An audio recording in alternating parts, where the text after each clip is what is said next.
दुनिया मेरे आगे में पाठकों का सादर अभिनंदन।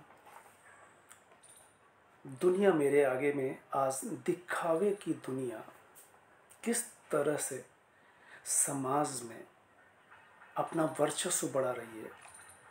दूसरा, भय बनाम साहस, राकेश सोहम का 23 अगस्त को निकला दुनिया मेरे आगे। दिखावे की दुनिया में सुरेश कुमार मिश्रा उत्तप्त।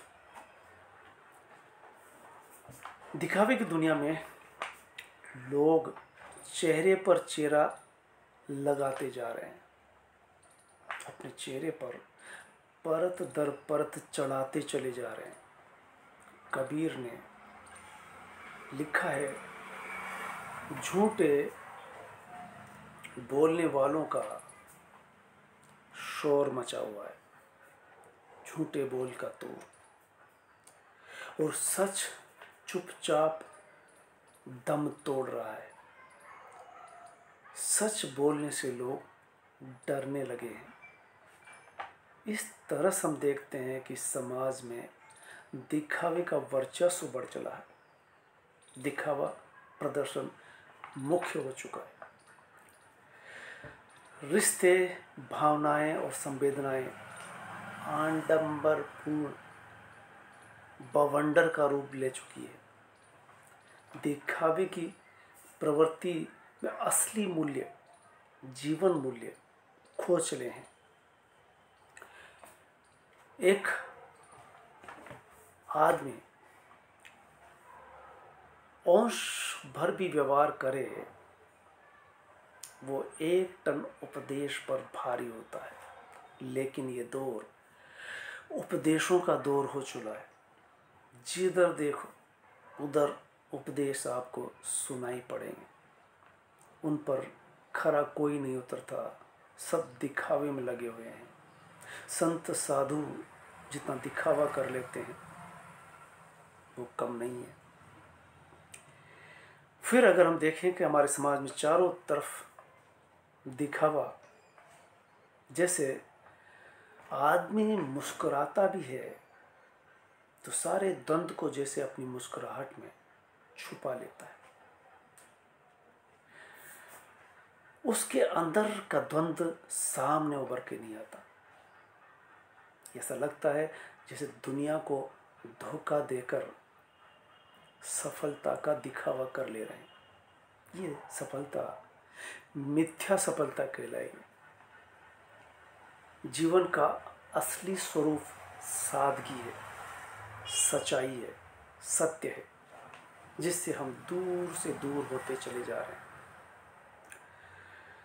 समाज में प्रदर्शन करने का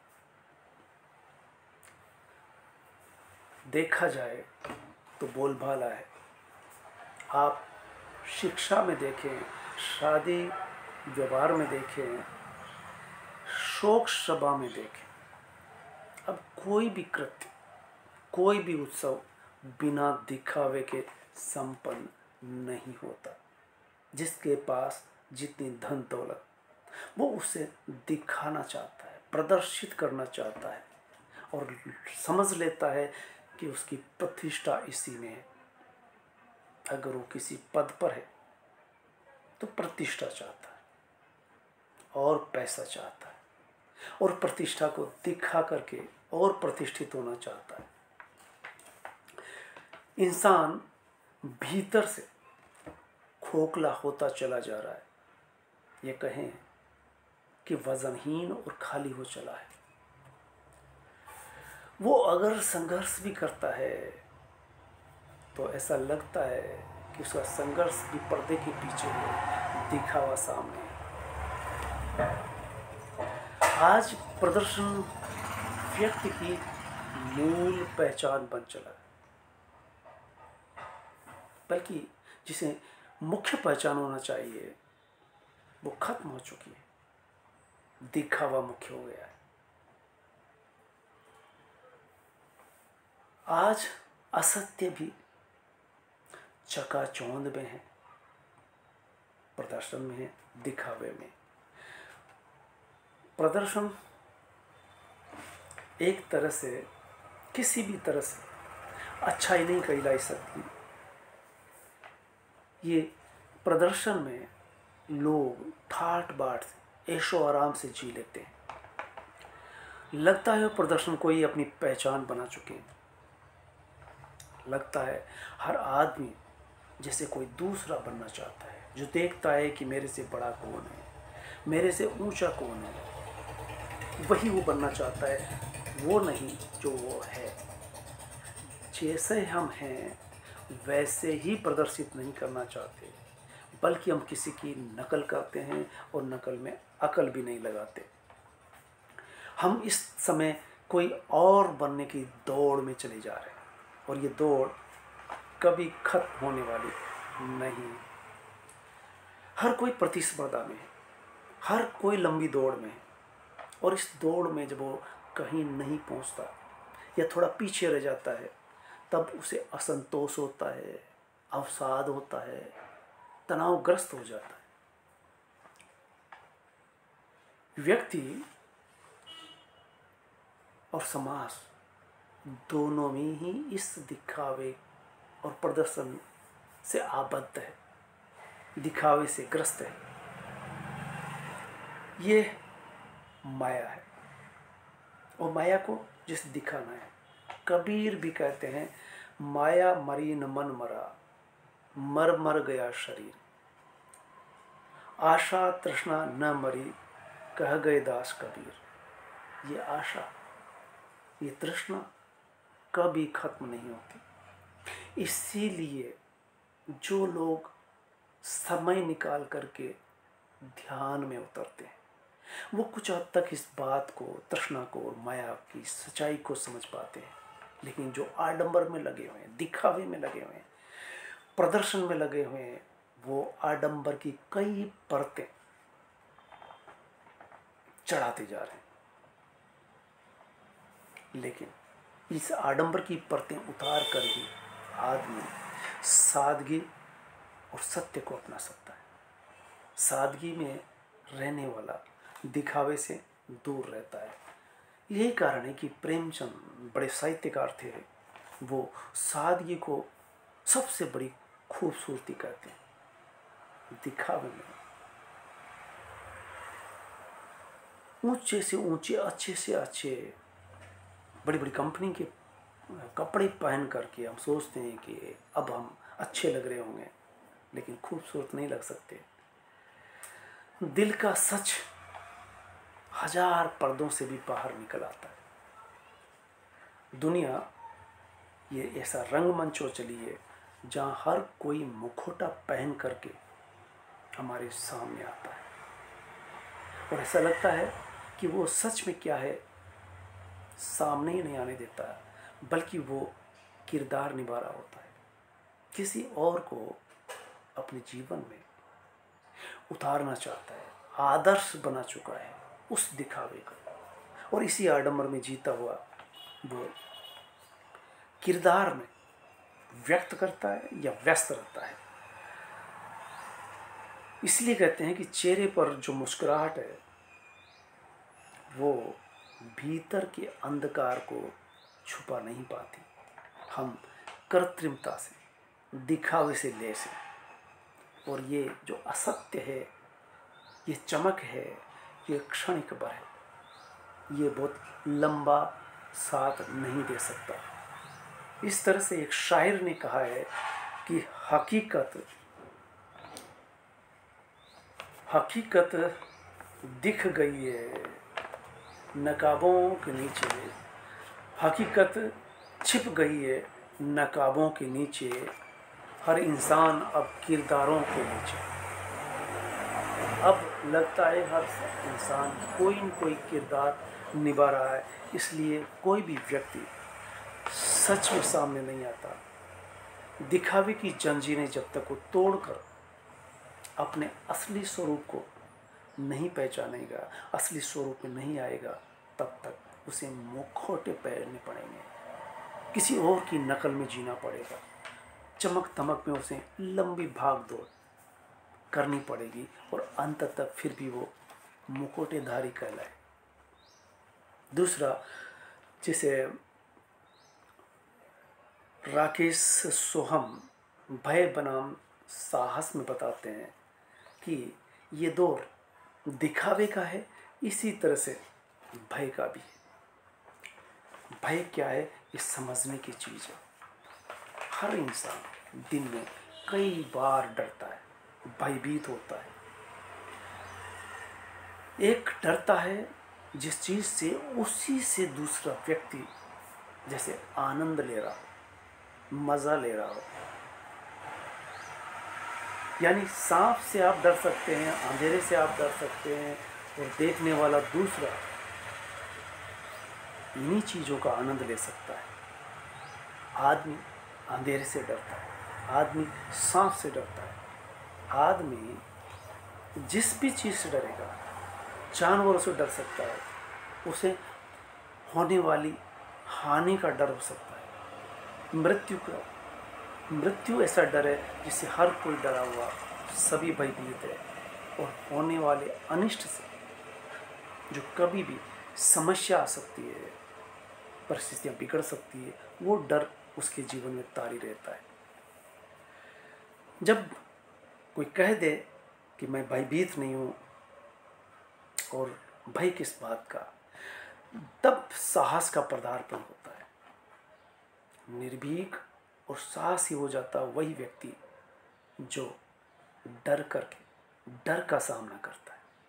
इसलिए कुछ कहते हैं कि डर से तब तक डरो जब तक उससे सामना ना हो जाए, और जब डर आ ही गया तो डर के सामने डट कर खड़े हो जाओ, डर भी भाग खड़ा होगा।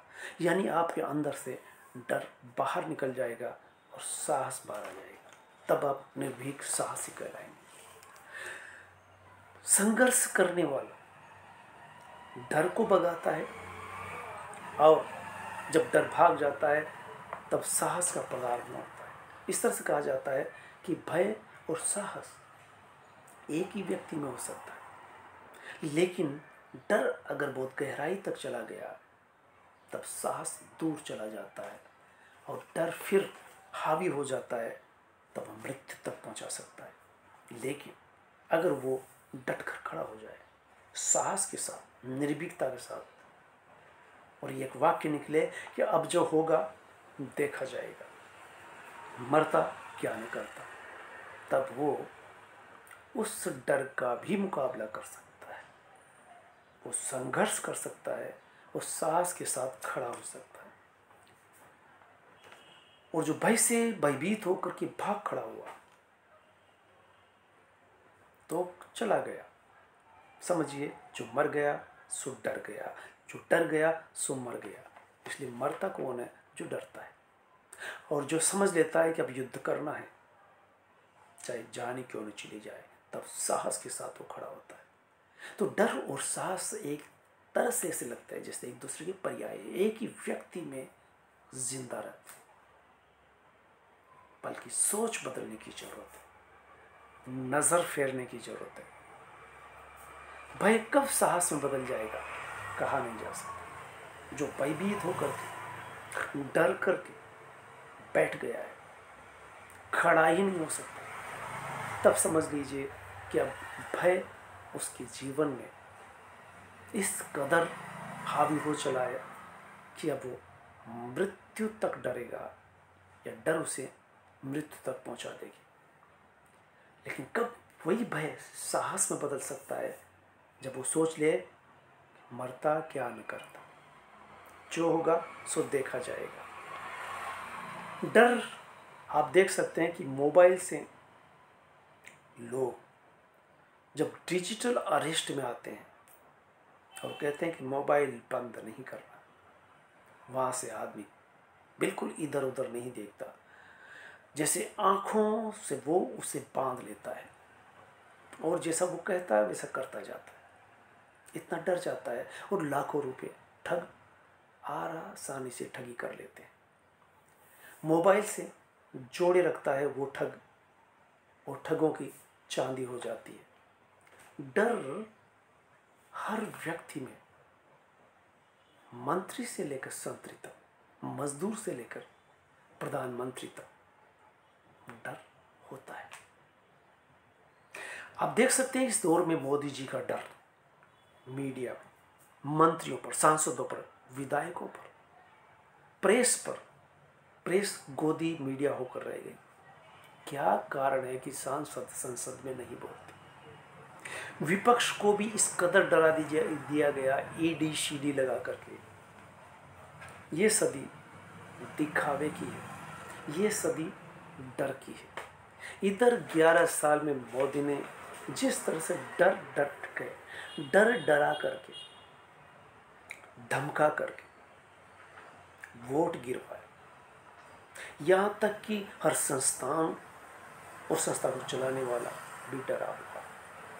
तो या तो आदमी दिखावे में जीता है, सादगी में नहीं। और जो सादगी में जिएगा वो किसी के डर में भी नहीं आएगा। यानी जिसको किसी की चाहत नहीं तो वो किसी से क्यों कर डरेगा।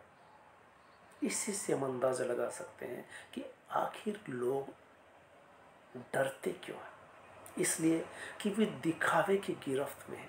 और जब तक दिखावा हावी रहेगा, आदमी पैसे की दौड़ में रहेगा, आदमी किसी सत्ताधीश के नज़दीक जाना चाहता है, फिर वो फाइल दबा लेता है और फाइल खोलने के डर से आपको दबा के रखता है। सादगी अगर होगी, आपको पैसे का लालच नहीं होगा, डर किस बात का। और ऐसे लोग मृत्यु से भी नहीं डरते। भगत सिंह फांसी पर लटक गए। हाल ही में सोनम वांगचुक को गिरफ्तार कर लिया गया। गिरफ्तार होते हुए सोनम वांगचुक ने कहा कि मुझे अंदेशा है कि वो मुझे गिरफ्तार करेंगे, लेकिन मुझे खुशी है कि मैं जेल जाने के लिए तैयार हूँ। लेकिन जेल जाने के बाद लोग ज़्यादा समझ जाएंगे कि गलत कौन है, सही कौन है, लोकतंत्र में दिखावा कौन कर रहा है, डरा कौन रहा है, और देशभक्त कौन है, देशद्रोही कौन है। कौन देशद्रोही कहते हैं और देशद्रोही कौन कितना है, ये सच्चाई अब सामने आ जाएगी। तो इस तरह से डर और दिखावा को आप इस सदी में बहुत नज़दीकी से, एक दशक में बड़े अच्छे से देख रहे होंगे। आज इतना ही।